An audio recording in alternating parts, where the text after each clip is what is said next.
ایک گاؤں میں ایک باپردہ خاتون رہا کرتی تھی جن کی ڈیمانڈ تھی کہ وہ شادی اس سے کرے گی جو انہیں باپردہ رکھے گا ساری زندگی۔ تو ایک نوجوان اس شرط پر نکاح کے لیے رضامند ہو گیا کہ میں اس کو ساری زندگی باپردہ رکھوں گا۔ خیر دونوں کی شادی ہو گئی۔ وقت گزرتا گیا یہاں تک کہ ان کا ایک بیٹا پیدا ہو گیا۔ ایک دن شوہر کہنے لگا، میاں میں سارا دن کھیتوں میں کام کرتا ہوں، کھانے کے لیے مجھے گھر آنا پڑتا ہے، جس سے وقت ضائع ہوتا ہے، لہٰذا تم مجھے کھانا کھیتوں میں ہی پہنچا دیا کرو۔ بیوی شوہر کی اس بات پہ راضی ہو گئی۔ وقت گزرتے گزرتے ایک اور بیٹا بھی اللہ پاک نے عطا کر دیا، جس پر شوہر نے کہا اب گزارا مشکل ہے، تم ہی میرے ساتھ کھیتوں میں ہاتھ بٹانا پڑے گا۔ یوں ہی وہ باپردگی سے نیم پردے تک پہنچ جاتی ہے وہ عورت، کہ آدھا پردہ کیا کرتی تھی، آدھا پردہ آہستہ آہستہ ختم ہی ہوگا۔ اور تیسرے بیٹے کی پیدائش پر اس کا شوہر اسے مکمل بے پردگی تک لے آیا۔ وقت گزرتا گیا یہاں تک کہ اولاد جوان ہو گئی۔ ایک دن یوں ہی بیٹھے بیٹھے شوہر ہنسنے لگا۔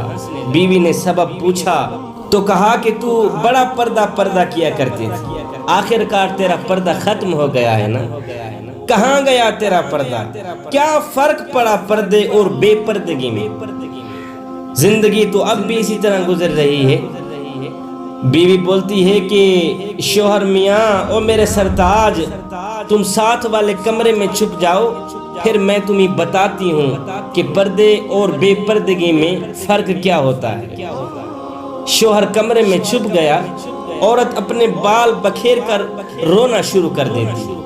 پہلے بڑا بیٹا آتا ہے، رونے کا سبب پوچھتا ہے تو ماں کہتی ہے تیرے باپ نے مجھے مارا ہے۔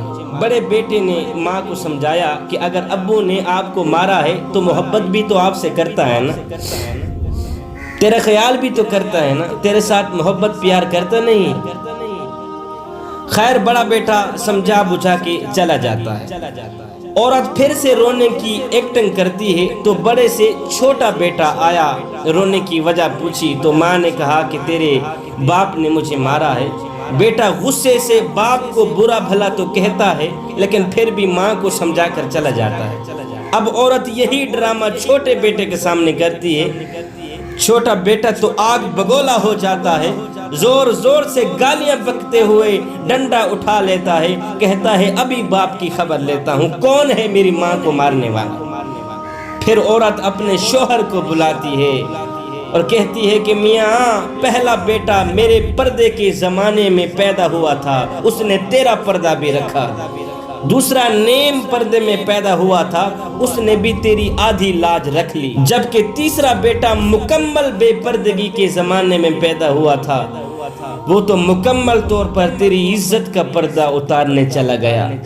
اس لیے بزرگ فرماتے ہیں پردہ عورت کا فطری تقاضا ہے، پردہ عورت کا فطری تقاضا ہے۔